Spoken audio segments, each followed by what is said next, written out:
Hello बच्चों, आज मैं आंचल आप सभी का स्वागत करती हूँ आपके अपने चैनल कोडेड क्यूरियोसिटी में। आज मैं आपकी डिमांड पर लेकर आई हूँ class 8 DAV board chapter 3 metals and non metals. Time की कमी होने की वजह से मैं ये चैप्टर आपको बुक से ही समझाऊंगी और उसके साथ साथ मैं आपको कुछ इंपॉर्टेंट नोट्स भी बताऊंगी। तो चलिए स्टार्ट करते हैं बिना टाइम गवाए चैप्टर को। तो chapter metals and non metals में हमें पहले बताया गया है कि जो मटेरियल्स हैं, जितने भी हम अपने आसपास मटेरियल्स देखते हैं वो किसके बने हुए हैं, वो कुछ पार्टिकल्स के बने हुए हैं और उन्हें हम क्या बोलते हैं, प्योर सब्सटेंस। तो मटेरियल्स जो हैं, अगर वो सेम काइंड ऑफ मटेरियल के बने हैं, सेम काइंड ऑफ पार्टिकल के बने हैं, तो उन्हें हम क्या बोलते हैं, प्योर सब्सटेंस। यानी कि material are of two type, either they are pure substance और मिक्सचर। प्योर सब्सटेंस कौन से हैं? प्योर सब्सटेंस वो है जो वन काइंड ऑफ एटम से बने हैं और मिक्सचर जो है वो वन काइंड ऑफ एटम से नहीं बना हुआ। तो प्योर सब्सटेंस फर्दर क्लासिफाइड है into two, elements and compounds. Elements क्या होता है? एलिमेंट्स हैं जैसे कि आपके जितने भी एलिमेंट आप देखते हो, जैसे कि आयरन, आयोडीन, ना सोडियम एक्सेट्रा। और कंपाउंड्स क्या हो जाएंगे? जैसे कि वाटर, अमोनिया, कार्बन डाइऑक्साइड। ये सब किसके एग्जाम्पल है? कंपाउंड्स के। आगे एलिमेंट्स को फर्दर क्लासिफाई किया गया है into metals and non metals. तो अगर यहाँ पे मैंने तीन एग्जाम्पल लिए, Fe यानी कि आयरन, आई यानी कि आयोडीन और Na यानी कि सोडियम, तो उनमें से जो आयरन है और जो सोडियम है वो क्या है? मेटल्स हैं। और जो आयोडीन है वो क्या है? Non metal. तो ये हमारा नॉन मेटल है। तो चलिए अब हम बुक के थ्रू समझते हैं चैप्टर को।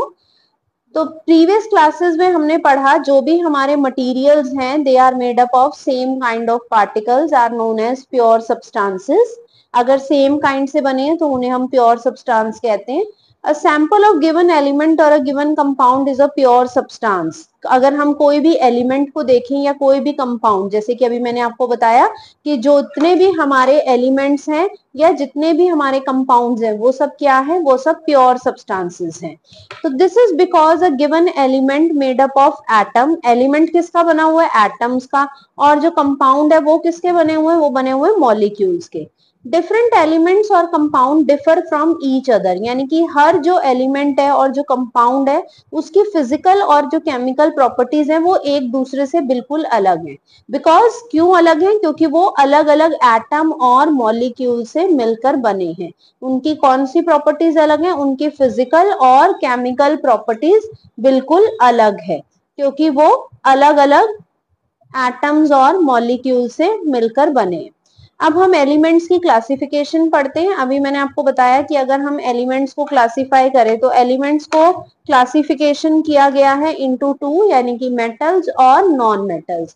मेटल्स और नॉन मेटल्स में उनको क्लासिफाई किया गया है। तो यही हम यहाँ पे पढ़ेंगे। कितने एलिमेंट्स हैं अब तक? कितने एलिमेंट्स की डिस्कवरी हो गई? Very very important, 118 elements are known at present. हर एलिमेंट को स्टडी करना, अगर आपको कहा जाए कि एलिमेंट्स की प्रॉपर्टीज को स्टडी करना, तो 118 एलिमेंट्स की प्रॉपर्टी को स्टडी करना इतना इजी नहीं होगा। इसीलिए हमने जिन एलिमेंट्स की प्रॉपर्टीज सेम है, जिनकी सिमिलर प्रॉपर्टीज है, उनको हम अलग एक कैटेगरी में डिवाइड कर देते हैं, उनको ग्रुप कर देते हैं और उनको एक अलग क्लासिफिकेशन दे देते हैं, जिसे हम क्या कहेंगे? Classification of elements. तो एलिमेंट्स को ब्रॉडली, वैसे तो और भी तरीके से हम इनको क्लासिफाई कर सकते हैं, बट जो मेजरली इनको क्लासिफाई किया जाता है इनटू मेटल्स, एक तो हो गया मेटल और दूसरा क्या हो गया?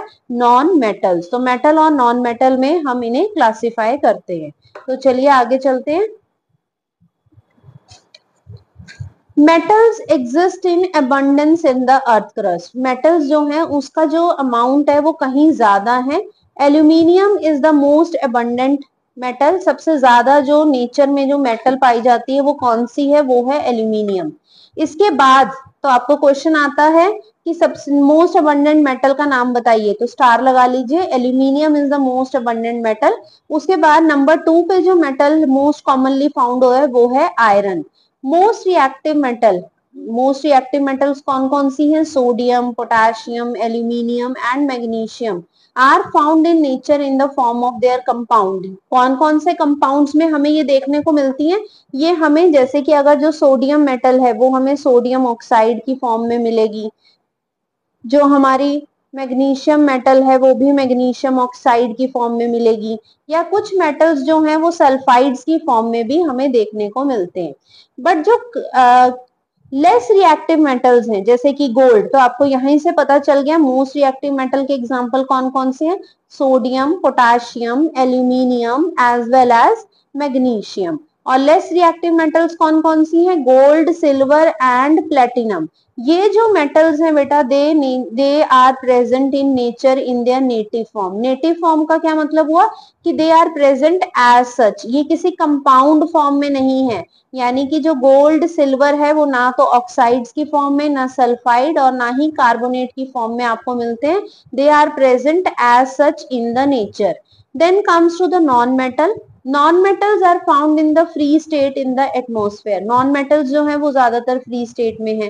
अब कौन कौन सी नॉन मेटल्स है? नॉन मेटल्स है जैसे कि ऑक्सीजन, नाइट्रोजन। ये जो नॉन मेटल्स हैं ये नेचर में आपको फ्री स्टेट में मिलेंगी, यानी कि ये जो गैसियस फॉर्म में ये नेचर में एग्जिस्ट करेगी।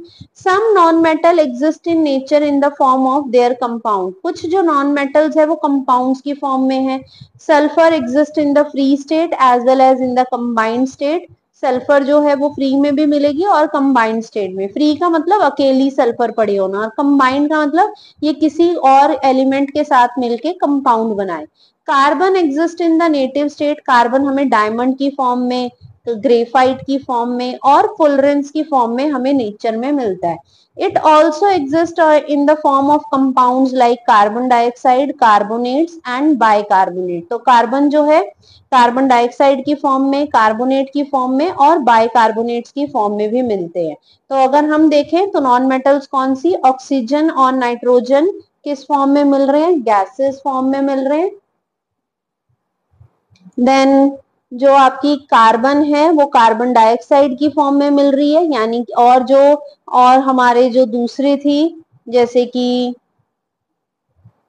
कार्बोनेट्स की फॉर्म में मिलती है कार्बन डाइऑक्साइड हमें। ये क्या है? ये है हाइड्रोजन कार्बोनेट।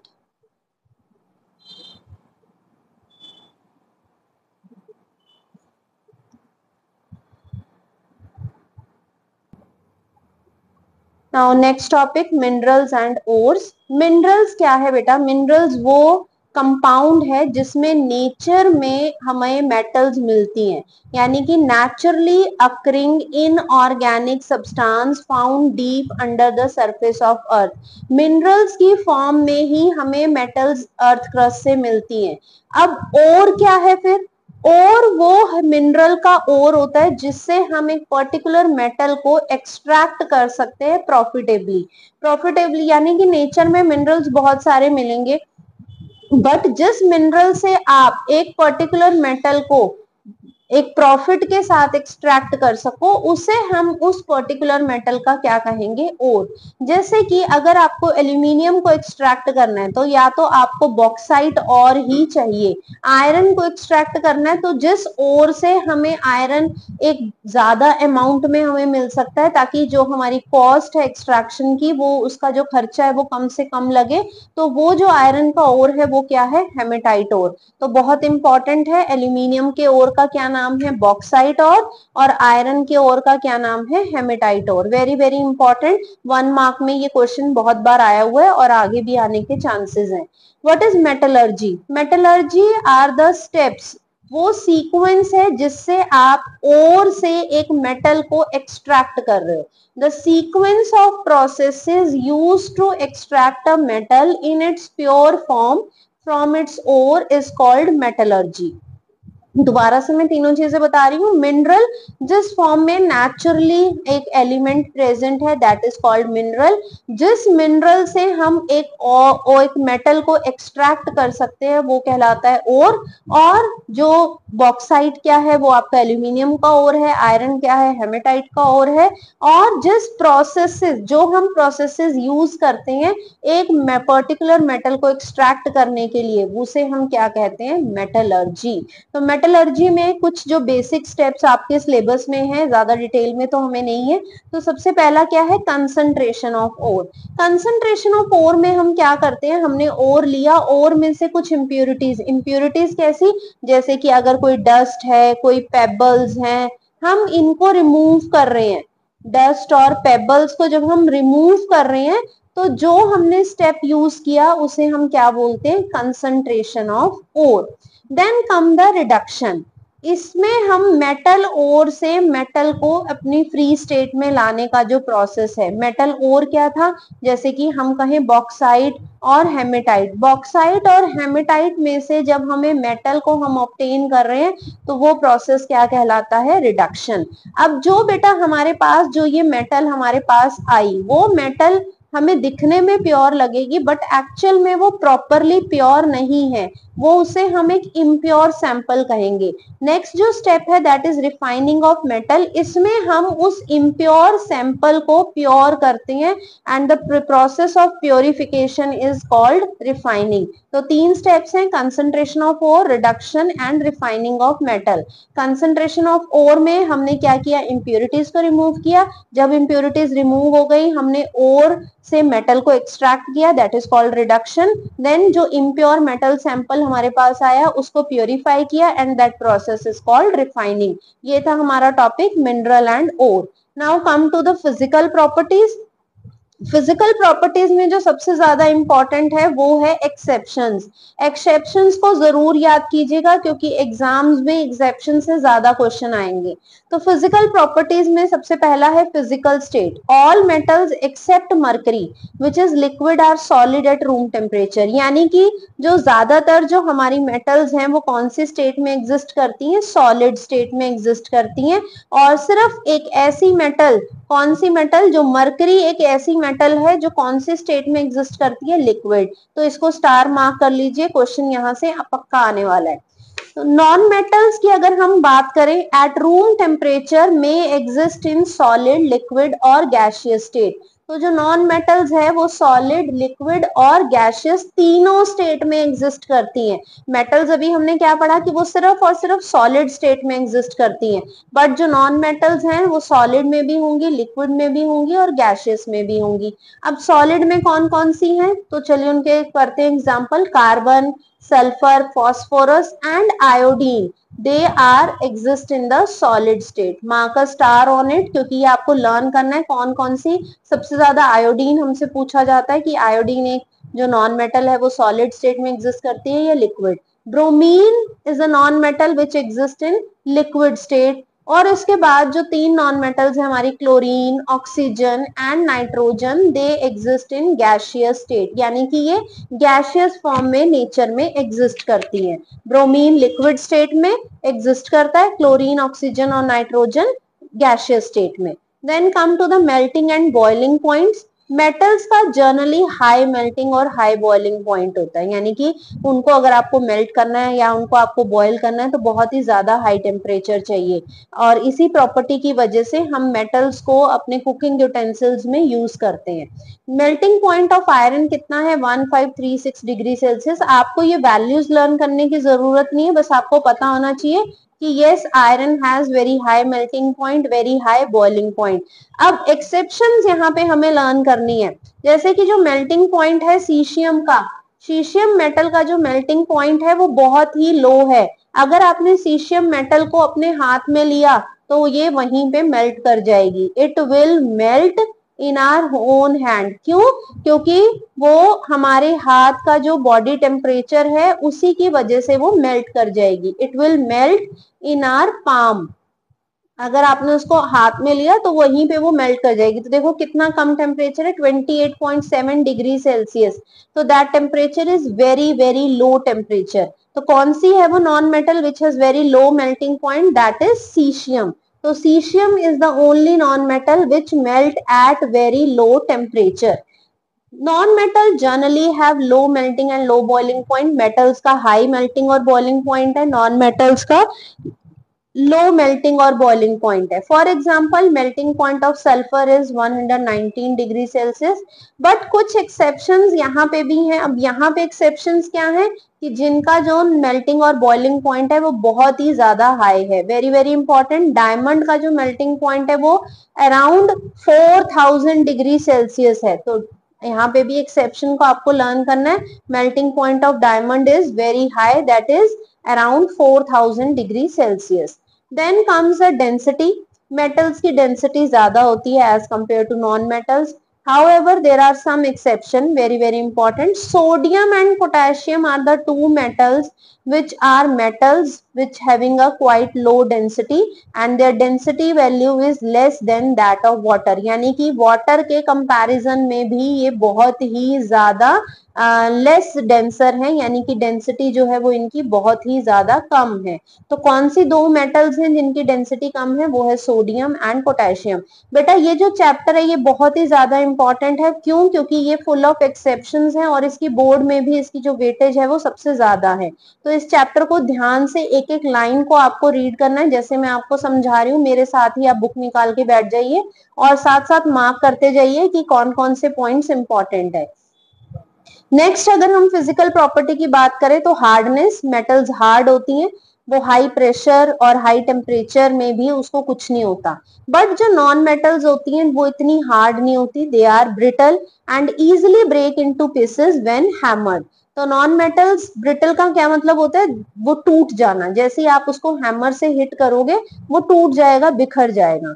एक्सेप्शंस दोबारा आ गई हैं, sodium and potassium. Sodium and potassium बहुत ही इंपॉर्टेंट मेटल्स हैं, आप हर जगह उन्हीं के बारे में पढ़ रहे हो। आपने देखो यहाँ पे पढ़ा कि डेंसिटी उनकी कम है, आपने यहाँ पे पढ़ा कि हार्डनेस जो है वो भी उनकी कम है, और सबसे हमने यहाँ पे पढ़ा था कि जो मरकरी है वो liquid non metal liquid metal है।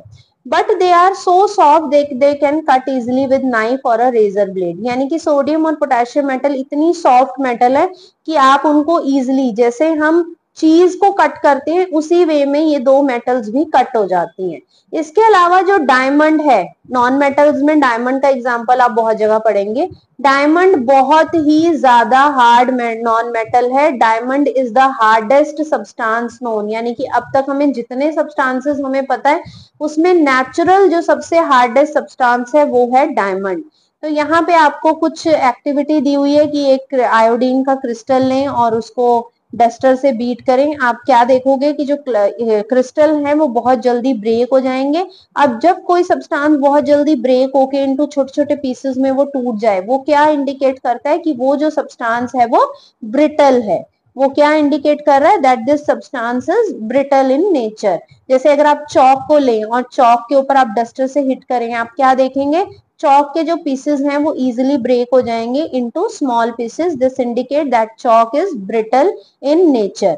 Then come to the the fifth physical property, that is luster यानी कि shine. मेटल्स का एक शाइनिंग सरफेस होता है जिसे हम मेटालिक लस्टर भी कहते हैं। नॉन मेटल्स में जनरली कोई शाइन नहीं होती, they are non lustrous.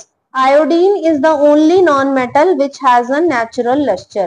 Iodine एक इकलौती ऐसी नॉन मेटल है जिसके एक शाइनी सरफेस है, अदरवाइज नॉन मेटल्स में कोई शाइन नहीं है। तो यहाँ पर भी एक एक्सेप्शन आ गई है, इसको मार्क कर ले और इसको पक्का लर्न करके जाएं एग्जाम। अब नेक्स्ट फिजिकल प्रॉपर्टी करते हैं, malleability. Metals are malleable. Malleable का क्या मतलब होता है, जब आप उसको हैमर से बीट करो they can be converted into thin sheets without breaking. इसका एग्जांपल जो सबसे इंपॉर्टेंट है, आप अपने जब टिफिन में खाना लेके जाते हो तो एल्यूमिनियम फॉइल में आप खाने को रैप करते हो। तो aluminium foil is the property of a metal aluminium, और यहाँ पे कौन सी प्रॉपर्टी शो कर रहा है, मेलिएबिलिटी।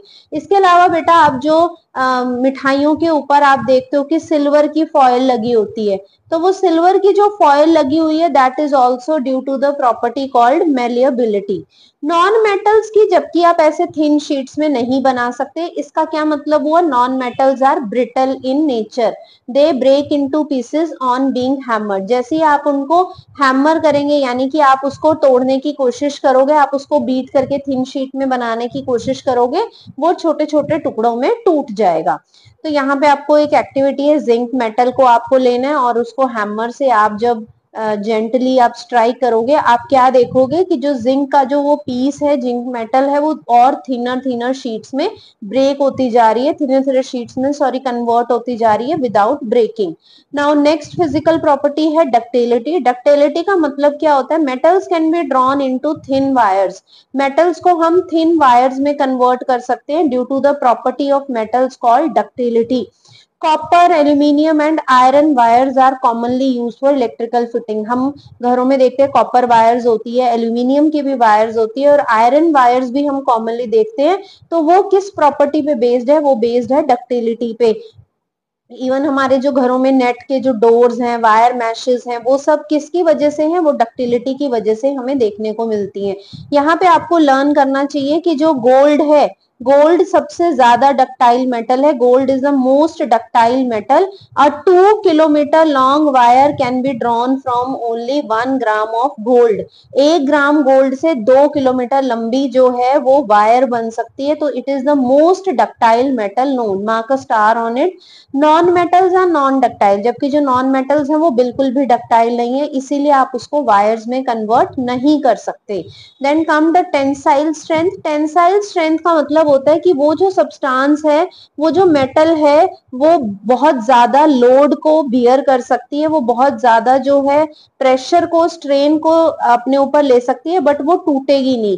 तो metals have high tensile strength. जैसे अगर हम देखें कॉपर, आयरन की हम वायर्स को यूज करते हैं, तो आयरन की जो वायर्स हैं, आयरन अपने ऊपर बहुत ज्यादा स्ट्रेन ले लेगा, बट वो टूटता इतनी आसानी से नहीं है due to the property called ductility and malleability. Non metals में कोई टेंसाइल स्ट्रेंथ नहीं है एक्सेप्ट कार्बन फाइबर। यहाँ पे हमारे पास एक एक्सेप्शन है कि एक कार्बन फाइबर है जो कि थोड़ा बहुत टेंसाइल है। कंडक्टिविटी, कंडक्टिविटी होता है that is the property of a material to transfer heat energy और electrical current from one point to the another. तो उसे हम बोलते हैं कंडक्टिविटी। अगर आप हीट एनर्जी की बात कर रहे हो then it is called thermal conductivity. अगर आप हीट एनर्जी की बात कर रहे हो तो वो है थर्मल कंडक्टिविटी। और अगर आप इलेक्ट्रिक करंट की बात कर रहे हो तो वो क्या कहलाएगा? Electrical conductivity. तो ये चीजों में आपको ध्यान रखना है that this is the electrical conductivity and thermal conductivity. तो मेटल्स जो है ये दोनों ही फीचर शो करती हैं that they are thermally conducive as well as they can conduct the electric current. So thermal conductivity is a measure of ease with which heat energy can be flow through it. यानी कि जिस property की वजह से जो metal है वो heat को ट्रांसफर कर रहा है that is called thermal conductivity. इसके लिए आप क्या करेंगे? आपने एक एक्टिविटी दी हुई है हमें, take some hot water in a beaker. एक बीकर में गर्म पानी लेंगे और दूसरी तरफ उसमें एक आयरन रॉड रख देंगे। आप थोड़ी देर बाद अगर आयरन रॉड को टच करते हो आपको वो गर्म फील होगी। उसका रीजन क्या है? Because that is made up of metal. हमारे घरों में जितने भी हमारे यूटेंसिल्स होते हैं, जो स्टील के या आयरन के या कॉपर के यूटेंसिल्स, अगर आप उसको डायरेक्ट हीट पे रख दो तो वो थोड़ी देर बाद गर्म हो जाते हैं। उसका रीजन क्या है? That they conduct the heat. Metals are good thermal conductors. It is due to the property that metal like copper and iron are used for making cooking utensils and water boiler. इसी property की वजह से हम metals को use करते हैं बर्तन बनाने के लिए और पानी में जो वाटर बॉयलर्स क्या होते हैं, बड़े बड़े इंस्ट्रूमेंट्स होते हैं जो कि फैक्ट्रीज में यूज होते हैं। इलेक्ट्रिकल कंडक्टिविटी एक मटेरियल की वो मेजर है जिससे वो बताती है कि वो करंट को फ्लो करने देगी। यानी कि अगर करंट एक मटेरियल में से इजीली फ्लो कर रहा है तो वो प्रॉपर्टी है इलेक्ट्रिकल कंडक्टिविटी। जैसे कि यहाँ पे आपको एक एक्टिविटी दी गई है, connect two terminal of a battery with the two terminal of a small bulb using copper wire as shown in the figure. तो यहाँ पे आपको एक बैटरी लेनी है, बैटरी के साथ आपको दो वायर्स के टर्मिनल को एक बल्ब के साथ जोड़ देना है और ये वायर किसकी बनी हुई है? कॉपर वायर की। आप क्या देखते हो कि जो बल्ब है वो ग्लो करने लगेगा। जो बल्ब ग्लो कर रहा है उसका रीजन क्या है? क्योंकि जो वो करंट को वो फ्लो करने दे रहा है। इसका रीजन है कि जो वायर है, copper wire is a good conductor of electric current. तो ये एक्टिविटी इंपॉर्टेंट है। तो यहाँ पे हमें ये पता चला that metal is a good conductor of electricity, तो इसीलिए हम मेटल्स को यूज करते हैं इलेक्ट्रिक फिटिंग में। अब क्वेश्चन यहाँ पे कैसे आता है, why copper and iron are use for making cooking utensils, तो आंसर क्या होगा, because they are good conductor of heat. Why copper wires are used in electrical fitting, answer क्या होगा, because they are good conductor of electricity. अब हम non metals की अगर हम बात करें तो ये क्या है, पुअर कंडक्टर्स हैं हीट और इलेक्ट्रिसिटी की। ज्यादातर वो क्या है, इंसुलेटर्स हैं। इंसुलेटर्स कौन होते हैं, जो ना तो हीट ना ही इलेक्ट्रिसिटी को कंडक्ट करें, यानी कि poor conductor. But exceptions again हमारे सामने आ गई, मार्क करेंगे, स्टार लगाएंगे और लर्न करेंगे। Graphite in the form of carbon, जो ग्रेफाइट है वो एक कार्बन की ही फॉर्म है, वो गुड कंडक्टर है इलेक्ट्रिसिटी की, इसीलिए ग्रेफाइट को बैटरीज में यूज किया जाता है। बैटरीज, जो हमारे घरों में बैटरीज होती हैं उनमें क्या होता है, ग्रेफाइट होता है, और इवन जो हम इलेक्ट्रिक सेल देखते हैं उसमें भी ग्रेफाइट प्रेजेंट होता है। तो ये कार्बन की ही एक फॉर्म है और वो गुड कंडक्टर है इलेक्ट्रिसिटी का। चलिए नेक्स्ट प्रॉपर्टी की तरफ आते हैं।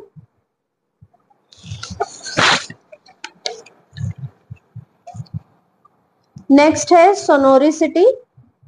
सोनोरिसिटी क्या होती है कि जब आप एक मेटल को हिट करें, यानी कि अगर आपने मेटल को हिट किया तो वो आवाज प्रोड्यूस करता है, तो वो प्रॉपर्टी को हम क्या बोलते हैं, एक रिंगिंग साउंड आना, दैट इज कॉल्ड सोनोरिसिटी। मेटल्स, चाहे आप आयरन को हिट करिए, आयरन की हम बेल्स देखते हैं बेटा, हमारे पुराने टाइम पे जो स्कूल में बेल होती थी वो किसकी बनी होती थी, वो आयरन की होती थी। तो वो जो बेल है वो किस प्रॉपर्टी को शो कर रही है, सोनोरस, यानी कि that will produce sound when hit.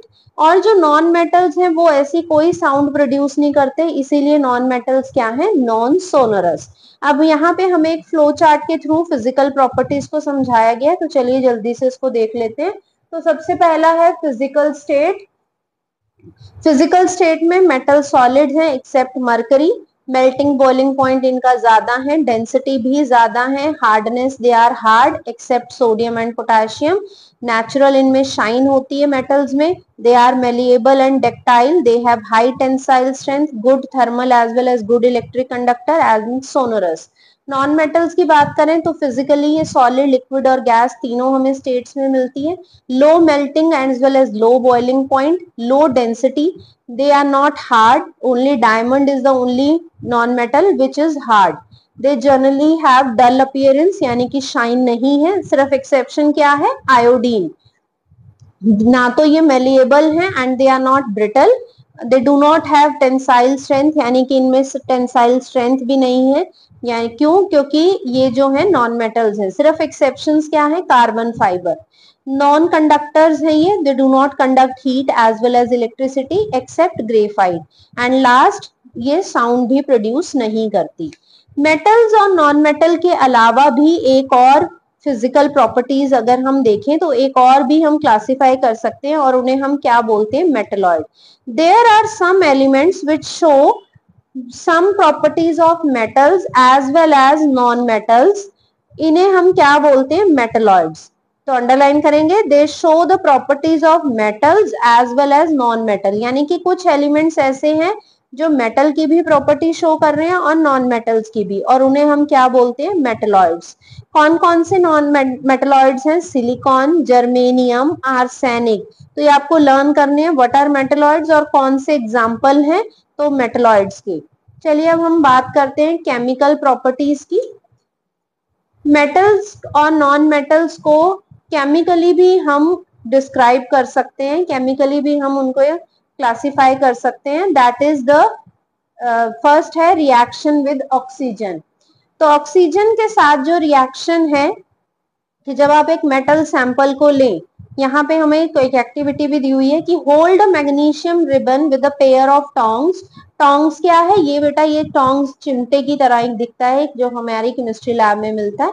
And ignited, यानी कि उसको टोंग से आपको पकड़ना है और उसको जलाना है। Magnesium ribbon Burns with a bright white light, very important, इसको मार्क कर लें और स्टार लगा लें। कौन सी लाइट प्रोड्यूस कर रहा है, वो व्हाइट लाइट प्रोड्यूस कर रहा है। और जो बर्न करने के बाद जो एशेस गिर रही हैं वो कौन से कलर की हैं, वो भी एक व्हाइट पाउडर है। और ये व्हाइट पाउडर एक्चुअली में क्या है, वो है एक मैग्नीशियम ऑक्साइड। तो किया क्या हमने, मैग्नीशियम को लिया, ऑक्सीजन की प्रेजेंस में उसको बर्न किया, it will form magnesium oxide which is in the form of a white powder. Collect the white powder, अब इस व्हाइट पाउडर को आप कलेक्ट कर ले और इसको वाटर में डिसॉल्व कर दें। डिसॉल्व करने के बाद dip a strip of red litmus paper, उसमें रेड लिटमस पेपर आप उसमें जैसे ही डालेंगे, जो वो रेड लिटमस पेपर है वो किस में चेंज हो जाएगा, ब्लू में चेंज हो जाएगा। तो whenever red litmus paper changes into blue, ये इंडिकेट करता है कि जो वो सॉल्यूशन था, ये जो सॉल्यूशन था, ये हमारा कैसा सॉल्यूशन था, ये हमारा एल्कलाइन सॉल्यूशन था, यानी कि बेसिक सॉल्यूशन था। ये कौन सा सॉल्यूशन था, एल्कलाइन यानी कि बेसिक सॉल्यूशन था। This happens because magnesium oxide dissolve in water to form magnesium hydroxide which is an alkali and turns red litmus to blue। बेटा ये जो एक्टिविटी 5 है ये बहुत इंपॉर्टेंट है, इसमें से बहुत क्वेश्चन आते हैं। पहला क्वेश्चन क्या आ सकता है कि कौन से कलर की लाइट प्रोड्यूस करता है जब मैग्नीशियम रिबन बर्न होता है, जो वो पाउडर बनता है उसका क्या नाम है, उसका पाउडर का नाम क्या है, मैग्नीशियम ऑक्साइड। और जब आप उसको वाटर में डिसॉल्व कर देते हो तो वो क्या बन जाता है, तब वो बन जाता है मैग्नीशियम हाइड्रोक्साइड। और मैग्नीशियम हाइड्रोक्साइड में जब आप रेड लिटमस पेपर डालोगे तो उसका कलर क्या हो जाएगा, ब्लू। तो this activity show that metal react with oxygen to form metallic oxides which are basic in nature. तो ये जो एक्टिविटी है ये हमें क्या प्रूव करती है कि जब मेटल ऑक्सीजन के साथ रिएक्ट करता है तो वो कैसे ऑक्साइड बनाता है, मेटालिक ऑक्साइड। और जो मेटालिक ऑक्साइड्स हैं उनकी नेचर कैसी है, बेसिक यानी कि alkali. Potassium, sodium and calcium, again mark a star. Potassium, sodium and calcium are highly reactive metal. They react with oxygen present in the air even at room temperature to form their respective oxide. अगर आपके पास potassium, sodium या calcium में से कोई भी metal sample है और अगर आपने उसको रूम टेम्परेचर पे जस्ट रखा, आपने उसको बर्निंग भी नहीं की, वो अपने आप ही मेटालिक ऑक्साइड बना लेंगे। और जो पोटेशियम और सोडियम की जो रिएक्शन होती है वो इतनी ज्यादा एक्सोथर्मिक है, वो इतनी ज्यादा हीट लिबरेट करती है कि उससे फायर भी जनरेट हो सकती है, कि उससे आग भी लग सकती है। तो इसीलिए पोटेशियम और सोडियम मेटल्स को बहुत ही प्रिकॉशंस के साथ हमें इनको स्टोर करना पड़ता है। तो चलिए नेक्स्ट एक्टिविटी की तरफ बढ़ते हैं। Take a small piece of charcoal in a deflagrating spoon and ignite it. यानी कि इस एक्टिविटी में वो हमें क्या कह रहे हैं कि हमें एक स्पून में, हमें ये डिफ्लैग्रेटिंग स्पून होता है बेटा जिसमें हमने थोड़ा सा क्या लेना है, हमने उसमें चारकोल का पीस डालना है और उसको आपने हीट करना है। Put the spoon in the gas jar and cover it with the lid.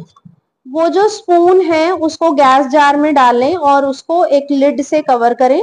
Remove the spoon from the jar after some time. थोड़ी देर के बाद जो स्पून है उसको बाहर निकाल लें। Add some water in the jar and cover it again. उसमें थोड़ा सा आप पानी डालें और उसको दोबारा से कवर कर लें। Mix the content in the gas jar by shaking it well.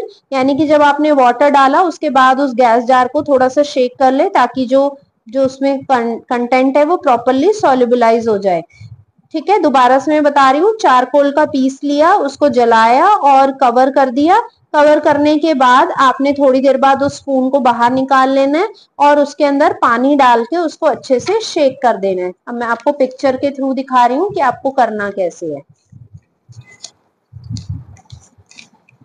तो यहाँ पे आपने एक जार लिया, जार के अंदर आपने एक स्पून में थोड़ा सा चारकोल का पीस लिया, उसको हीट करके आपने डाला और उसको कवर कर दिया। कवर करने के बाद आपने थोड़ी देर बाद स्पून निकाल लिया और पानी डाल के अगेन कवर कर दिया। The blue litmus will turn red. अब यहाँ पे क्या हुआ कि जब आपने ब्लू लिटमस को यूज किया वो रेड हो गया। अब जो बेटा चारकोल है, चारकोल का सिंबल क्या होता है, सी। चारकोल को हम सी से रिप्रेजेंट करते हैं। और जब आपने उसको बर्न किया तो वो ऑक्सीजन की प्रेजेंस में बर्न हो रहा है और गैस कौन सी प्रोड्यूस हो रही है, कार्बन डाइऑक्साइड। अब जब कार्बन डाइऑक्साइड गैस में आपने थोड़ा सा वाटर ऐड कर दिया तो वो क्या बन गया, कार्बोनिक एसिड। ये जो कार्बोनिक एसिड होता है, जितने भी हम कार्बोनेटेड ड्रिंक्स नहीं पीते हैं, कार्बोनेटेड ड्रिंक्स जैसे कि सोडा वाटर हो गया, हम कोका कोला हो गया, तो उन सब में कौन सा एसिड होता है, यही कार्बोनिक एसिड होता है। तो यहाँ पे आपको ये एक्स्ट्रा इन्फॉर्मेशन मैं आपको दे रही हूँ, जो कि एग्जाम में भी पूछ सकते हैं कि एक एसिड प्रोड्यूस हो रहा है which is present in the carbonated drinks. ये जो एसिड है, जब यहाँ पे आपने ब्लू लिटमस पेपर लेके जाओगे, इट विल टर्न रेड। और कौन से ऐसे सॉल्यूशंस होते हैं जो ब्लू लिटमस को रेड में कन्वर्ट करते हैं, they are called the acid. The acid thus formed turns blue litmus red. जो एसिड बनेगा वो ब्लू लिटमस पेपर को किसमें कन्वर्ट कर देगा, रेड में। तो यहाँ पे आपको क्या दो चीजें पता चली कि नॉन मेटल्स जब रिएक्ट करते हैं ऑक्सीजन के साथ तो जो ऑक्साइड बन रहा है that is acidic in nature. This activity show that non-metal react with oxygen to form non-metal oxides which are acidic in nature। और अभी हमने पीछे क्या पढ़ा था कि जो मेटल ऑक्साइड्स होते हैं वो कैसे होते हैं, metal oxides are basic in nature. तो दोनों चीजों को आप ध्यान से नोट कर लें और लर्न कर लें कि metal oxides are basic in nature और non metal oxides are acidic in nature. Aluminium cooker are anodized from inside so that in the pressure of air and water a protective layer of aluminium oxide get formed there.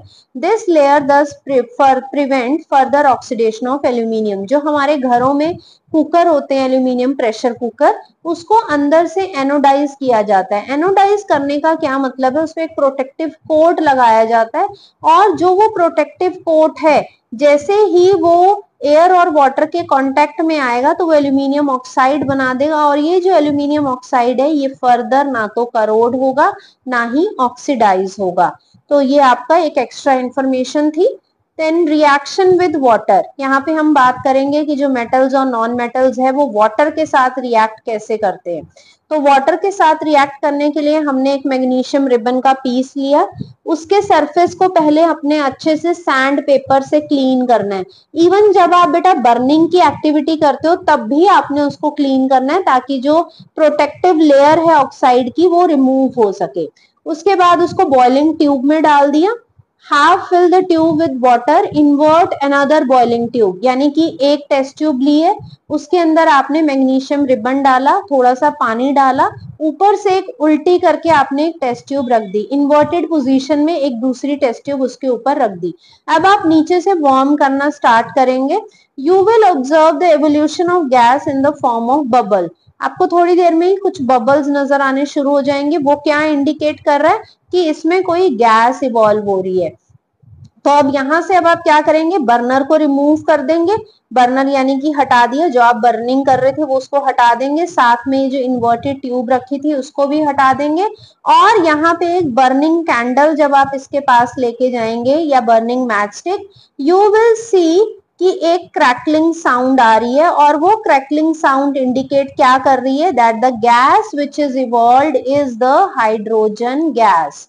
कौन सी gas evolve हो रही है, hydrogen gas. What does it mean, यानी कि जब भी metals water के साथ रिएक्ट करेगा तो वो एक तो मेटल हाइड्रोक्साइड बनाएगा प्लस कौन सी गैस इवॉल्व होगी, हाइड्रोजन गैस इवॉल्व होगी। और ये जो गैस है it Burns with the crackling, या मैं बेटा इसको पॉप साउंड भी बोल सकती हूँ। क्रैकलिंग साउंड को आप दूसरा नाम दें तो पॉप साउंड ये प्रोड्यूस करते हैं। तो it Burns with the pop sound. तो यहाँ पे ये चीज मैंने आपको बता दी है। Remove the burner carefully, bring a burning splinter near the mouth of the upper boiling tube. It burns with the crackling sound. This happens because magnesium react with water on heating and liberate hydrogen gas which burns with a popping sound.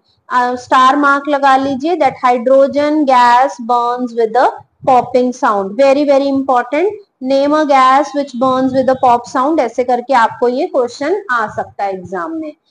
This activity show that some metals can react with water to liberate hydrogen gas.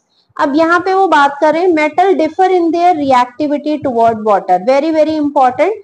Her metal water के साथ equally react नहीं करती.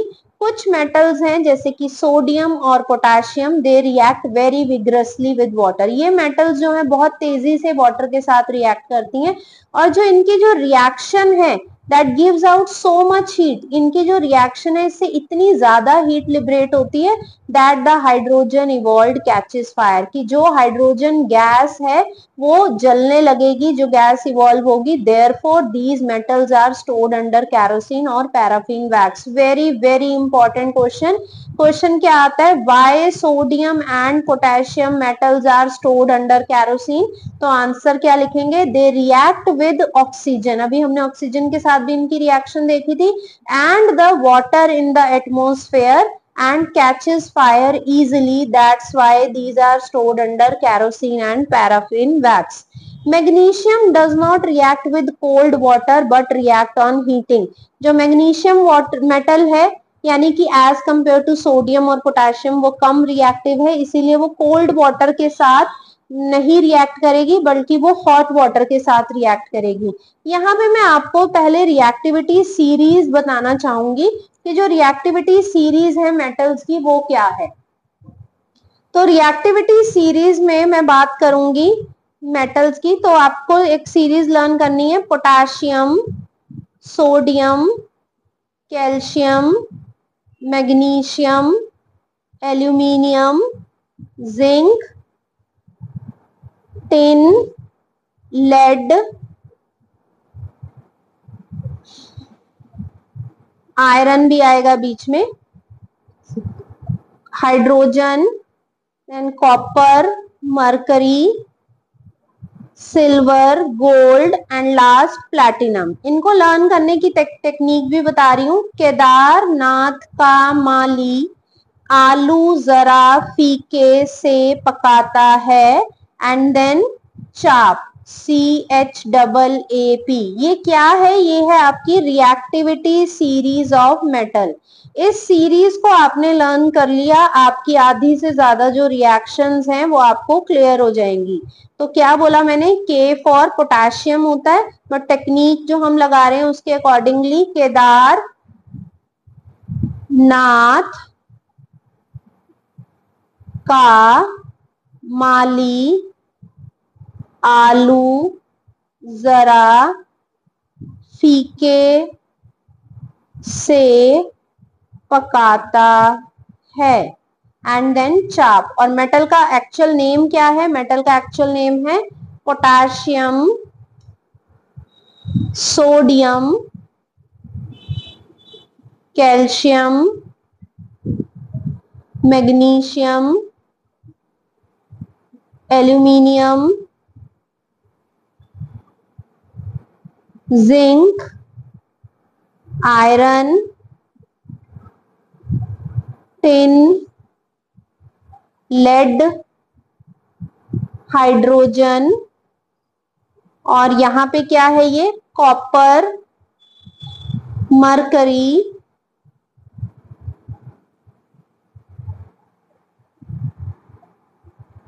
Silver, gold and at last platinum. तो ये जो series है ये बहुत ही इंपॉर्टेंट है. अगर आपको ये सीरीज लर्न है तो आपको रिएक्टिविटी सीरीज पता है तो आप हर मेटल के बारे में आप बता सकते हो कि कौन सी मेटल किस कंपाउंड के साथ या वाटर के साथ कैसे रिएक्शन देगी. तो जितनी एक मेटल इस सीरीज में ऊपर की तरफ है यानी कि पोटेशियम जो है वो ज्यादा रिएक्टिव है कंपेयर टू सोडियम. सबसे लीस्ट रिएक्टिव मेटल कौन सी है, प्लैटिनम. तो जो प्लैटिनम मेटल है ये सबसे कम रिएक्टिव है और सबसे ज्यादा रिएक्टिव कौन सी है, पोटेशियम. जैसे जैसे आप नीचे की तरफ आते जाएंगे इनकी रिएक्टिविटी कम होती जाएगी. तो इसी रिएक्टिविटी सीरीज पे जो बेस्ड जो हमारी ये अभी हमने पढ़ी कि कैसे जो मेटल्स हैं जो अपनी रिएक्टिविटी शो कर रही हैं.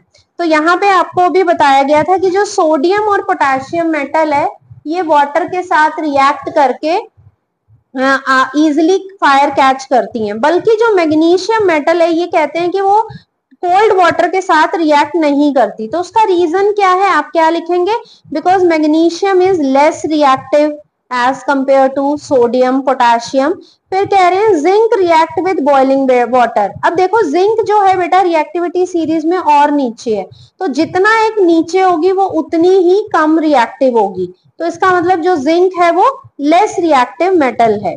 Zinc react with boiling water, यानी कि जिंक ना तो कोल्ड वाटर के साथ ना ही हॉट वाटर के साथ, वो सिर्फ और सिर्फ जो है बॉइलिंग वाटर के साथ ही रिएक्ट करेगा। और आयरन और भी नीचे है, तो इसीलिए iron react with steam only, indicate that it is very much less reactive. और जो नीचे वाली मेटल्स हैं और भी copper, silver, gold, platinum, mercury, they do not react with water at all. यानी कि कॉपर, मरकरी, सिल्वर, गोल्ड और प्लैटिनम, ये जो 5 मेटल हैं ये तो वाटर की किसी भी स्टेट के साथ रिएक्ट नहीं करेंगी, ना ही लिक्विड वाटर, ना ही कोल्ड हॉट, ना ही ये बॉइलिंग वाटर और ना ही स्टीम। तो आपको ये अभी दोबारा मैं समझा रही हूँ, पोटेशियम एंड सोडियम जो है जैसे ही आप इनको पानी में डालोगे तभी आग लग जाएगी, यानी कि दे react with water very vigorously and they catches fire. जो मैग्नीशियम मेटल है दे react with hot water only. जो जिंक मेटल है दे रिएक्ट विद बॉइलिंग वाटर।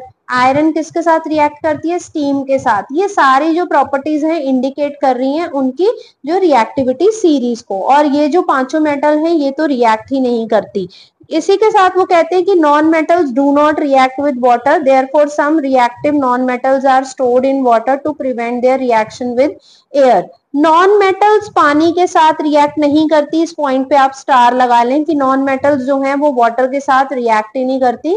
इसी वजह से जो कुछ रिएक्टिव नॉन मेटल्स हैं उनको हमें वाटर में स्टोर करना पड़ता है। मेटल्स को हम वाटर में स्टोर नहीं करते, मेटल को हम किस में स्टोर कर रहे हैं, ईदर इन कैरोसिन और पैराफिन वैक्स। और जो कुछ रिएक्टिव नॉन मेटल्स हैं इनको हम कहाँ पे स्टोर कर रहे हैं, इनको हम स्टोर करते हैं वाटर में। For example phosphorus, very very important question आता है, why phosphorus is stored in water, because it catches fire easily when come in contact with air. जैसे ये एयर के कांटेक्ट में आता है तो ये आग पकड़ लेता है, इसीलिए फॉस्फोरस को हमें किस में स्टोर करना है, वाटर में। This is very very important paragraph. तो दोनों में से एक क्वेश्चन आपको आना ही आना है। Now reaction with acid. Acid की जो अगर हम रिएक्शन की बात करें तो यहाँ पे पहले मैं आपके साथ एक एक्टिविटी डिस्कस कर रही हूँ, फिर मैं रिएक्टिविटी सीरीज पे दोबारा आऊंगी। Take some iron nails, iron की छोटी छोटी जो नेल्स होती हैं कीले, उनको लेना है, उनको सैंड पेपर से रब करते हुए सरफेस को क्लीन करके उनको डाल देना है किसमें, आपको एक टेस्ट ट्यूब में। टेस्ट ट्यूब में डाल के उसमें थोड़ा सा आपने अब की बार क्या ऐड करना है, डाइल्यूट हाइड्रोक्लोरिक एसिड। और दूसरी टेस्ट ट्यूब को इन्वर्टेड पोजीशन में यानी कि उल्टा करके उसके ऊपर रख देना है। You will observe the evolution of gas in the form of bubbles. आपको छोटे छोटे बबल्स नजर आएंगे, वो क्या इंडिकेट कर रहे हैं कि एक गैस इवॉल्व हो रही है। Carefully bring a burning spinster near the mouth of the inverted test tube. अब ये जो टेस्ट ट्यूब थी आप इसको उल्टा जो रखी हुई थी इसको यहाँ पे लाएंगे और एक बर्निंग मैचस्टिक लेके जाएंगे। आप कौन सी साउंड देख रहे हैं, पॉपिंग साउंड। अभी मैंने आपको बताया था कि अगर पॉपिंग साउंड आती है तो कौन सी गैस है, यानी कि hydrogen gas. Mark a star. अब ये कह रहे हैं कि यही सेम आप मैग्नीशियम रिबन के साथ करो, यही फिर आप जिंक ग्रैन्यूल्स के साथ करो, तो आप क्या देखोगे। और इवन कि आप एसिड्स भी चेंज करके देखो, कभी आप डाइल्यूट हाइड्रोक्लोरिक एसिड ले रहे हो तो डाइल्यूट सल्फ्यूरिक एसिड लो, तो फिर उसके बाद आप क्या ऑब्जर्व करोगे। तो ऑब्जर्वेशन को उन्होंने हमारे को रिएक्शंस की फॉर्म में दिखाया हुआ है। तो रिएक्शंस कैसे आ रही हैं ये, कि जो आयरन है ये रिएक्ट कर रहा है हाइड्रोक्लोरिक एसिड के साथ to form iron chloride plus hydrogen. Zinc जब सल्फ्यूरिक एसिड के साथ रिएक्ट करेगा तो वो प्रोड्यूस करेगा जिंक सल्फेट प्लस हाइड्रोजन। और यहाँ पे आपको ध्यान क्या देना है कि मेटल किसके साथ रिएक्ट करेंगे, डाइल्यूट एसिड के साथ। कभी भी मेटल्स जो हैं वो कंसंट्रेटेड एसिड के साथ हाइड्रोजन गैस लिबरेट नहीं करती। अब कह रहे हैं some metals like copper and mercury do not react with dilute hydrochloric acid, they react with sulphuric and nitric acid but they do not liberate hydrogen gas. Metals like gold and platinum do not react with dilute acid. अब जो कुछ metals हैं जैसे कि copper और mercury, वो HCl के साथ रिएक्ट नहीं करती, वो रिएक्ट करती हैं सिर्फ सल्फ्यूरिक और नाइट्रिक एसिड के साथ। और कुछ मेटल्स ऐसी भी हैं जो किसी भी एसिड के साथ रिएक्ट नहीं करेंगी। अब बेटा जो इनकी रिएक्टिविटी सीरीज है वो भी बेस्ड है जो रिएक्शन ऑफ एसिड है वो भी बेस्ड है रिएक्टिविटी सीरीज पे। कैसे बेस्ड है? अगर आप ये रिएक्टिविटी सीरीज को देखें तो पोटेशियम मेटल जो है वो हर किसी एसिड के साथ रिएक्ट कर जाएगी। धीरे धीरे जब हम रिएक्टिविटी सीरीज में नीचे की तरफ आ रहे हैं तो हम क्या देख रहे हैं कि copper and mercury do not react, यानी कि जो कॉपर और मरकरी है ये अभी भी ऊपर है रिएक्टिविटी सीरीज में, तो ये HCl के साथ तो रिएक्ट नहीं करेंगी। बट कौन से दो एसिड हैं ये जिनके साथ रिएक्शन देगी? कौन कौन से 3 एसिड है जो हमारे सिलेबस में है? वो है hydrochloric acid that is dilute, then nitric acid HNO3 वो भी डाइल्यूट वर्जन में, देन सल्फ्यूरिक एसिड वो भी डाइल्यूट वर्जन में। डाइल्यूट फॉर्म में ही एक एसिड रिएक्शन शो करता है, मैं यहाँ पे उनके नाम लिख रही हूँ, हाइड्रोक्लोरिक एसिड। अगर आपको नहीं पता है तो जरूर लिख ले अपने बुक में। Nitric acid NITRIC nitric acid, and this is sulfuric acid। ये 3 एसिड हैं, उनमें से जो सबसे स्ट्रॉन्ग एसिड है वो है sulphuric acid. Non-metals generally do not react with acid. Some non-metal like sulfur and phosphorus react with hot concentrated sulfuric acid। यहाँ पे भी एक्सेप्शन आ गई। तो sulphur and phosphorus are the 2 non-metals which react with hot concentrated sulphuric acid और nitric acid. But ध्यान क्या देने वाली बात है कि हाइड्रोजन गैस लिबरेट नहीं होगी, वो कोई भी हाइड्रोजन गैस लिबरेट नहीं करेंगी। Now do you know certain foodstuffs like citrus fruits, curds, pickles and tamarind contain acid। कुछ ऐसे फूड स्टफ्स हैं जैसे कि सिट्रस फ्रूट्स, उन सब में क्या होता है? एसिड। और कर्ड भी इवन की उसमें भी क्या प्रेजेंट है? एसिड।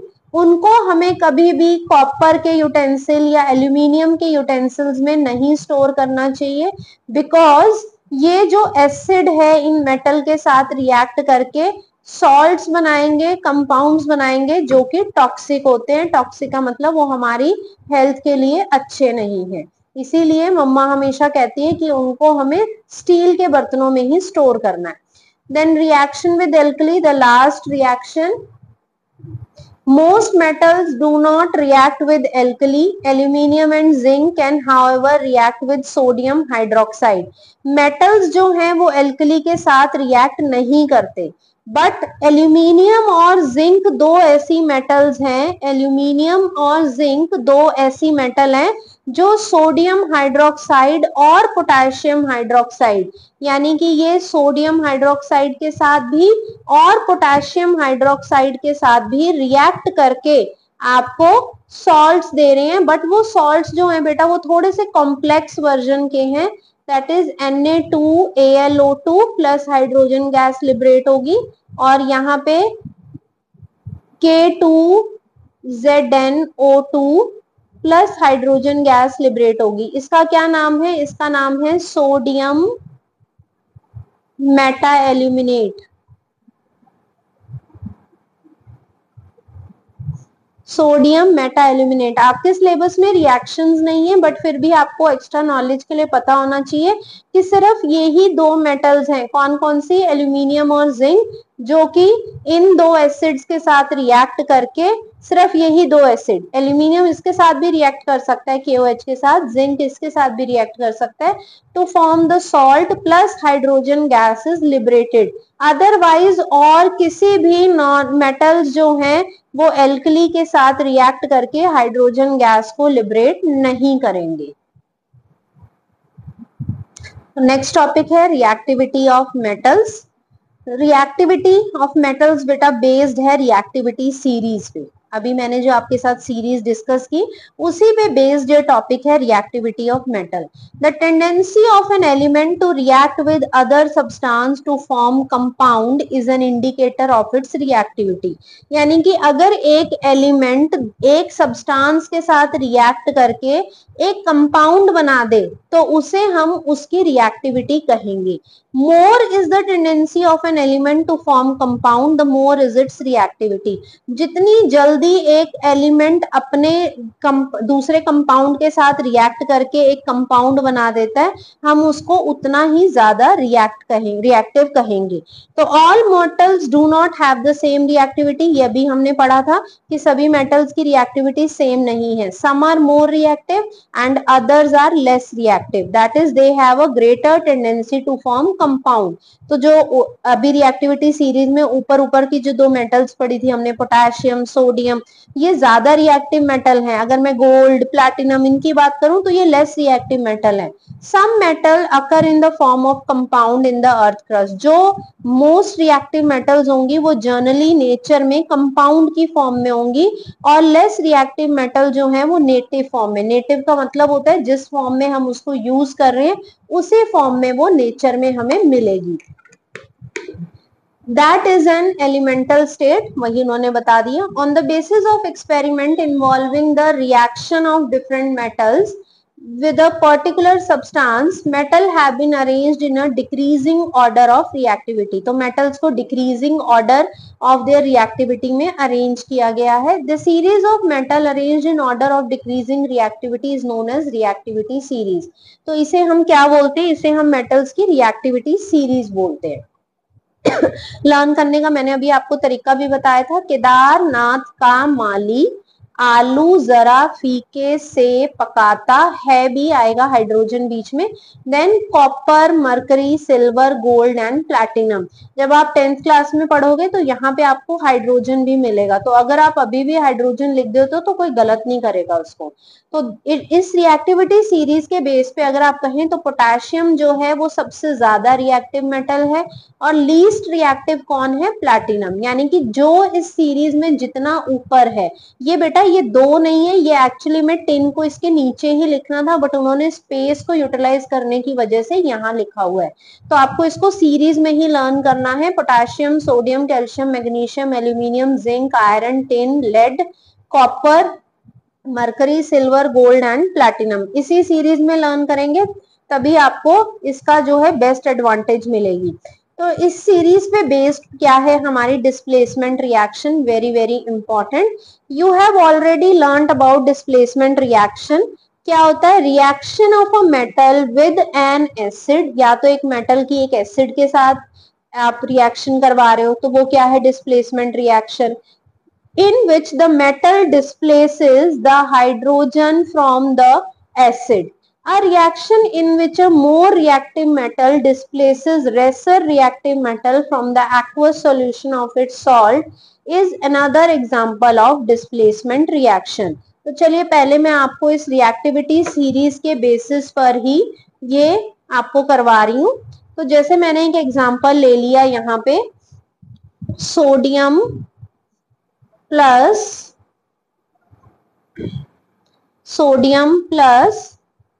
एल्यूमिनियम ऑक्साइड, ये एक मैंने एग्जांपल ले लिया। तो जो सोडियम मेटल है, सोडियम मेटल रिएक्टिविटी सीरीज में अगर आप देखें तो सोडियम मेटल जो है रिएक्टिविटी सीरीज में ऊपर है as compare to aluminium.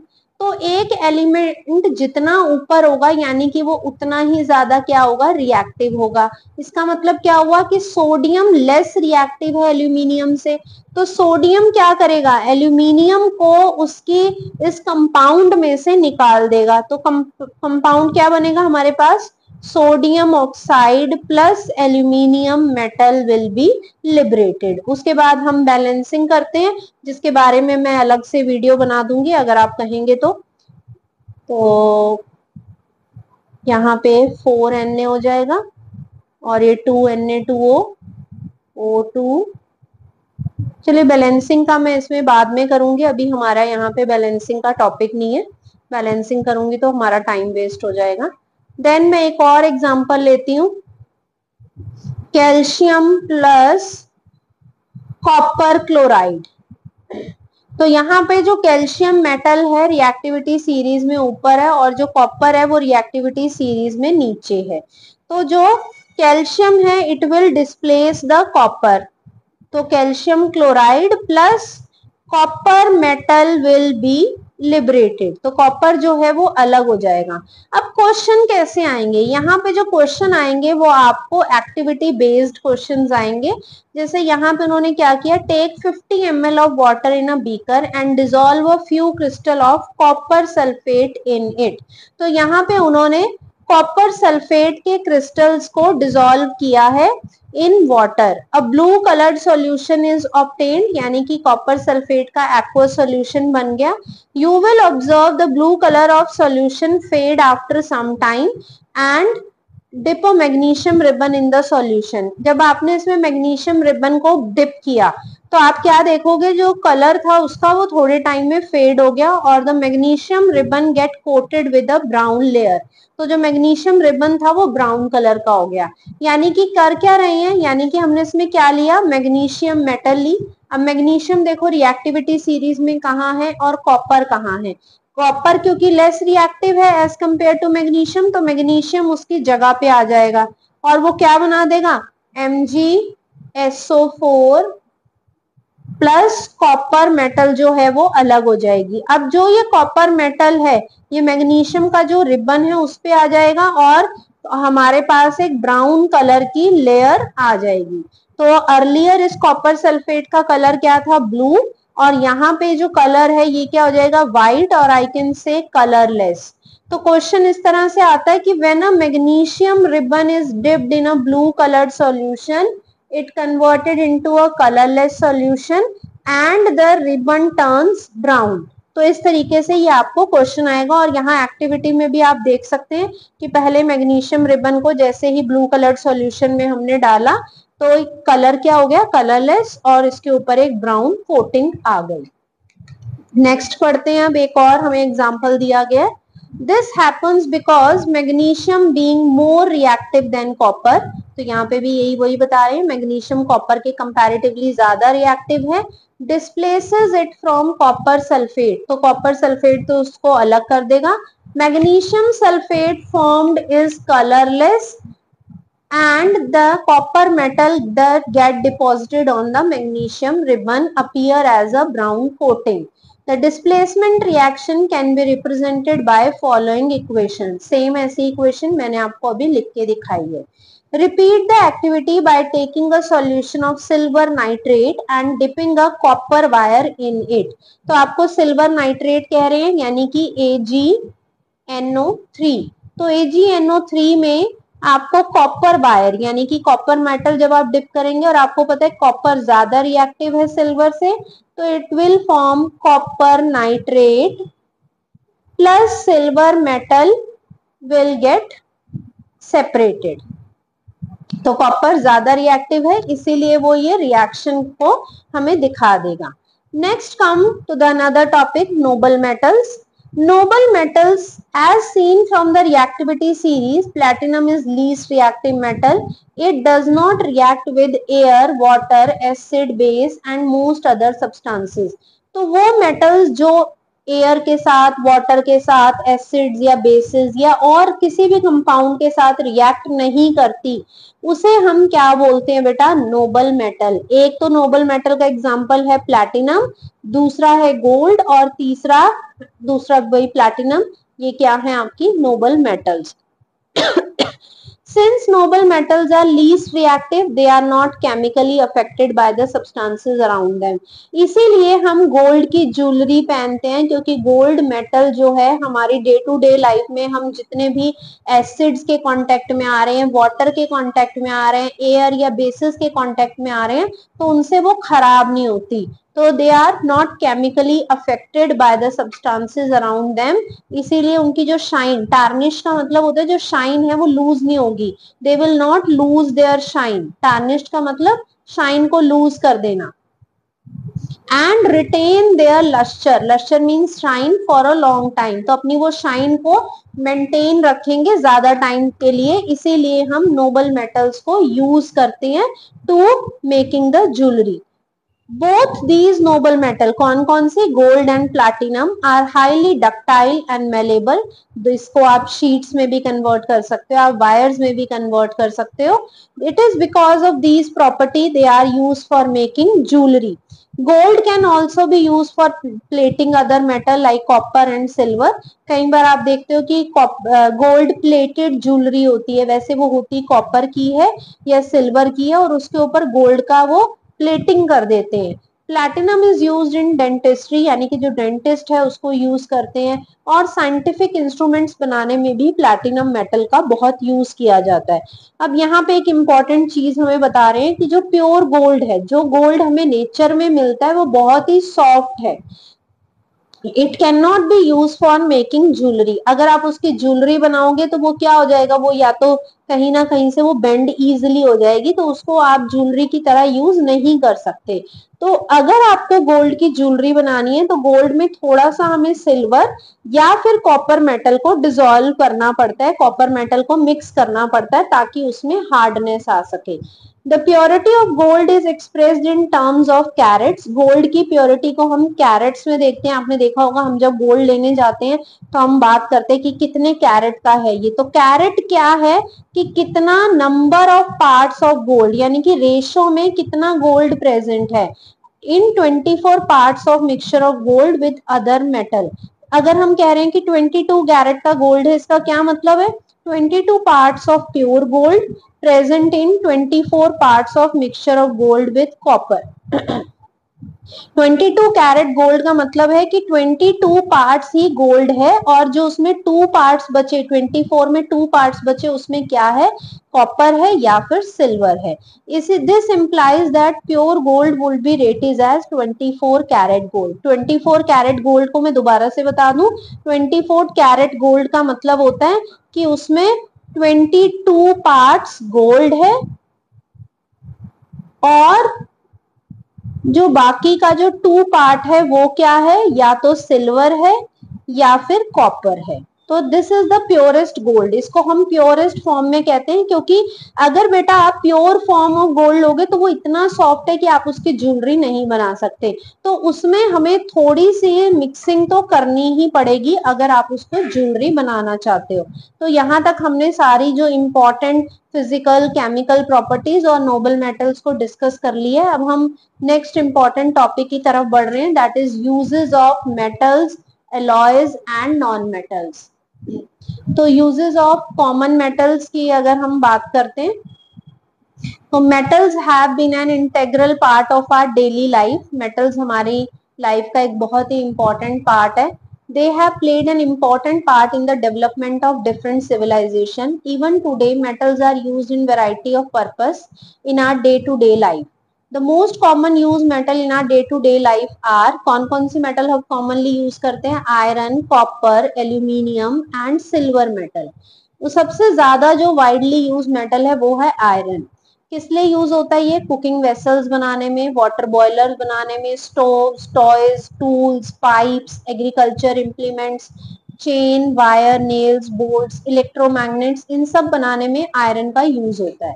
Aluminium एक लाइट मेटल है, हल्की मेटल है, इसीलिए एयरक्राफ्ट की बॉडीज बनती हैं इससे, कुकिंग वेसल्स बनती है, आप एल्यूमिनियम फॉइल्स इससे बना सकते हो जिसमें हम फूड स्टफ्स के साथ साथ मेडिसिन को भी पैक करते हैं। Copper is most widely used metal for making electrical cable and other electrical goods. It is used for making cooking vessel. Copper को इलेक्ट्रिकल केबल्स बनते हैं, इलेक्ट्रिकल गुड्स बनते हैं, और इसके अलावा कुकिंग वेसल्स हमारे घरों में किसकी बनी होती है, कॉपर की।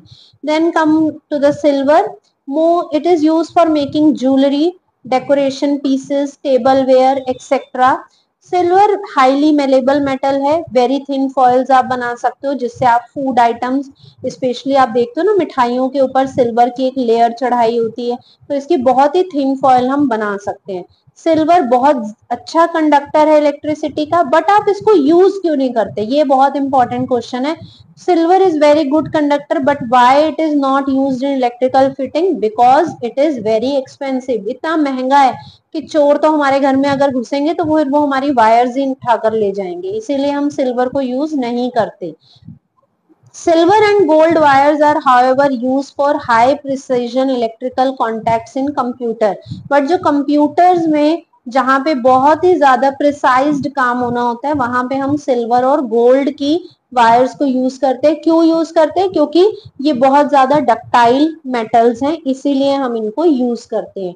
तो ये यूजेस ऑफ कॉमन मेटल पे आपको एक 2 और 3 मार्कर क्वेश्चन भी आ सकता है, या फिर आपको बीच में से क्वेश्चन बना के दे सकते हैं कि why silver is used not used in electrical fittings, है ना, why copper is used in electrical goods in making the electrical goods. तो वो इस तरीके से आपसे क्वेश्चन पूछ सकते हैं. देन नेक्स्ट टॉपिक है uses of alloys. Beside being used in their pure form, metals are often used in the form of alloy. अब alloy क्या है? Very important definition. It is a homogeneous mixture of two or more metal or a metal and a non-metal. Homogeneous mixture का क्या मतलब होता है बेटा? आप इमेजिन कीजिए कि आपने जैसे गोल्ड का बनाना है, तो आप क्या लोगे? गोल्ड को पहले मोल्टन स्टेट में लेके आओगे, यानी कि गोल्ड को पहले पिघलाओगे. उसके अंदर पिघली हुई यानी कि मोल्टन फॉर्म में ही आप क्या ऐड करोगे? आप उसमें कॉपर या फिर सिल्वर मेटल ऐड करोगे. दोनों को आप प्रॉपरली मिक्स कर दोगे तो वो कैसा मिक्सचर बन जाएगा? Homogeneous mixture. होमोजीनियस वर्ड का मतलब होता है वो मिक्सचर जिसमें से आप दूसरे पार्ट को सेपरेट ना कर सको. अब हमने जो गोल्ड ज्वेलरी अपने घरों में होती है, तो क्या आप उस गोल्ड ज्वेलरी को देख के ये बता सकते हो कि ये इसमें सिल्वर आर्ट पार्ट नजर आ रहा है या इसमें आपको कॉपर नजर आ रहा है? तो वो क्यों नहीं नजर आता? क्योंकि वो क्या होते हैं? एलॉयज होते हैं वो. By adding appropriate amount of other metal or non-metal to form the alloy, the properties of metal can be modified. तो alloys की जो properties होती हैं वो अपनी metal और non-metal से totally change हो जाती हैं, totally modify हो जाती हैं. अब alloys की क्या properties हैं? They are generally stronger, harder, यानी कि metal as compare alloys जो होंगी as compare to their metal वो ज्यादा strong होंगी, hard होंगी और बहुत जल्दी से वो करोड नहीं होंगी. That means they are resistant to corrosion. Alloys के बेसिस पे हमें एक टेबल आता है जिसे हमें पढ़ना बहुत ही ज्यादा इंपॉर्टेंट है और इसमें से एक क्वेश्चन आना ही आना है. तो सबसे पहला है name of the alloy. Steel, घरों में जो स्टील यूज होता है, दैट इज कंस्ट्रक्शन में भी यूज होता है, मशीन्स के पार्ट्स बनते हैं. किस किस का वो एलॉय है? आयरन और कार्बन का. कंस्ट्रक्शन मटेरियल में, मशीन पार्ट्स में यूज होता है. इसके बाद आता है स्टेनलेस स्टील जिसके बर्तन बनते हैं घरों में. आयरन, क्रोमियम और निकल का ये एलॉय है, कुकिंग यूटेंसिल, कटलरी और सर्जिकल इंस्ट्रूमेंट्स में यूज होता है. ब्रास, कॉपर और जिंक का एलॉय है, cooking utensil, decorative statue, nuts और बोल्ट्स में यूज होता है. ब्रास एक इंपॉर्टेंट है, आपको पूछ सकते हैं. ब्रॉन्ज, कॉपर और टिन में यूज, कॉपर और टिन का एलॉय है, cooking utensil, coins, medal, statues, decorative items इससे बनती हैं. जर्मन सिल्वर, कॉपर, जिंक और निकल का एलॉय है जिसमें टेबल वेयर बनते हैं. Then duralumin, aluminium, copper, magnesium और मैंगनीज का एलॉय है. And it is used in making the aircraft bodies, automobile parts and under sea vessel. Then alnico. Alnico को लर्न करने का तरीका भी इजी है. L for aluminium, NI for nickel and CO for cobalt. तो ये aluminium, निकल और कोबाल्ट से मिलके बना है और ये मैग्नेट्स बनाने में यूज किया जाता है. गन मेटल, कॉपर, टिन और जिंक से मिलकर बनती है और ये किस लिए यूज किया जाता है? For making the gun barrel. तो ये हमारे uses of some well known alloy हैं जिसमें ब्रास, ब्रॉन्ज और आपका गन मेटल सबसे ज्यादा इंपॉर्टेंट है. इस पे एग्जाम में कई बार क्वेश्चन आ चुका है. Now uses of non metal, हम लास्ट टॉपिक कर रहे हैं चैप्टर का. Nitrogen in the form of fertilizer is essential for growth and development of seeds and plant. Uses of non metal में सबसे पहले जो नॉन मेटल यूज होती है नाइट्रोजन. हम प्लांट्स को एक फर्टिलाइजर देते हैं बेटा, नाइट्रोजन, फॉस्फोरस एंड पोटेशियम. तो ये जो नाइट्रोजन है ये बहुत ही इंपॉर्टेंट फर्टिलाइजर है जो प्लांट की ग्रोथ और डेवलपमेंट के लिए हमें जरूर चाहिए, क्योंकि जो नाइट्रोजन एक ऐसा नॉन मेटल है जिसको प्लांट्स डायरेक्टली एयर से अपटेक नहीं कर सकते. Phosphorus, match box industry, very very important. Match box industry में कौन सा नॉन मेटल यूज होता है? फॉस्फोरस। और इसके साथ साथ मैंने अभी आपको बताया NPK, that is nitrogen, phosphorus और पोटेशियम, ये एक ऐसा फर्टिलाइजर होता है जो हम देते हैं, तो इसीलिए फर्टिलाइजर में भी फॉस्फोरस। आयोडीन एंटीसेप्टिक्स में यूज करते हैं, जब भी हमें कभी चोट लगती है तो डॉक्टर हमें वो एक ब्लू कलर की मेडिसिन लगाते हैं, वो जो ब्लू कलर की मेडिसिन है वो क्या है? बेसिकली आयोडीन है, वो एंटीसेप्टिक का काम करती है। Sulphur is use for making fire cracker, gun powder and sulphuric acid. Oxygen तो आपको पता ही है, that is required for the survival of all of us. Diamond is use for making jewellery, और इसके अलावा कटिंग ग्लास में, जब भी ग्लास को कट किया जाता है, ग्लास कटर उससे बनते हैं, और टूल्स को ग्राइंड करने में भी इसका यूज होता है। ग्रेफाइट, जितनी जो हमारी पेंसिल होती है, जो पेंसिल की लेड है, जो पेंसिल की जो लेड है वो किसकी बनी हुई है? वो बनी हुई है ग्रेफाइट की। और इसके अलावा ये बैटरीज में भी यूज होता है। तो ये था हमारा chapter metals and non metals. इसमें अगर आपको कोई भी डाउट है तो आप जरूर मुझे कांटेक्ट कीजिएगा, मुझे मैसेज कीजिएगा, ताकि मैं आपके डाउट्स को सॉल्व कर सकूं। और नेक्स्ट आप किस चैप्टर पे वीडियो चाहते हैं वो भी मुझे बताइए। और वीडियो को लाइक जरूर कीजिएगा अगर अभी तक आपने लाइक नहीं किया है, और चैनल को सब्सक्राइब करना ना भूलिए। Thank you.